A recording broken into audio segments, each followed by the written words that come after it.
মানে Darjeeling tea, Kanchipuram silk, Alphonso mango, Nagpur orange, Kolhapuri chappal, Bikaneri গুজিয়া, আগ্রা পেটা, গোয়া ফেরি, নটকটা example দিচ্ছে।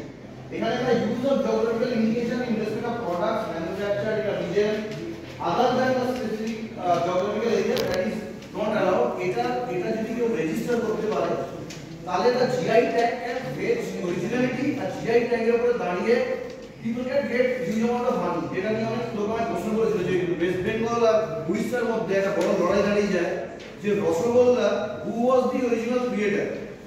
বেঙ্গলে যখন নবীন চন্দ্র দাস তার জন্য ফাইল করা হয়েছিল যে রসগোল্লার প্রথম আবিষ্কর্তা তিনি, as far as Odisha is concerned একটা বিরাট গ্রুপ এসে বলে দিয়েছিল যে শ্রী জগন্নাথ দেবের জন্য যে মিষ্টান্ন তখন তৈরি করা হয়েছিল ছানা দিয়ে রসে ফেলে রসগোল্লার নাকি শুরুটা তাদের ওখান থেকে হয়েছে। তো যা হোক না কেন দুজনেই যখন অ্যাপ্লাই করা হয় finally the GI was being given to both of them, মানে উড়িষ্যাকেও দেওয়া হয়েছে আমাদের ওয়েস্ট বেঙ্গলকেও দেওয়া হয়েছে। ইস্যুটা হচ্ছে যে আমাকে একবার লোকেরা জিজ্ঞেস করছিল এই যে জিআই ট্যাগটা দেওয়া হলো কেউ হয়তো গিয়ে ওই নবীন চন্দ্র দাস বা এই কেসি দাসের দোকানে গিয়ে রসগোল্লা আলাদাভাবে কিনলে পার পিস হয়তো 20 টাকা 25 টাকা বিক্রি হচ্ছে, তাহলে কি লাভ হচ্ছে? এখানে কোনো এক্সট্রা লাভ হচ্ছে না। লাভটা is going to happen if it is the GI tag is being given. আর এই তিন খাবারটা যদি ইউরোপে বা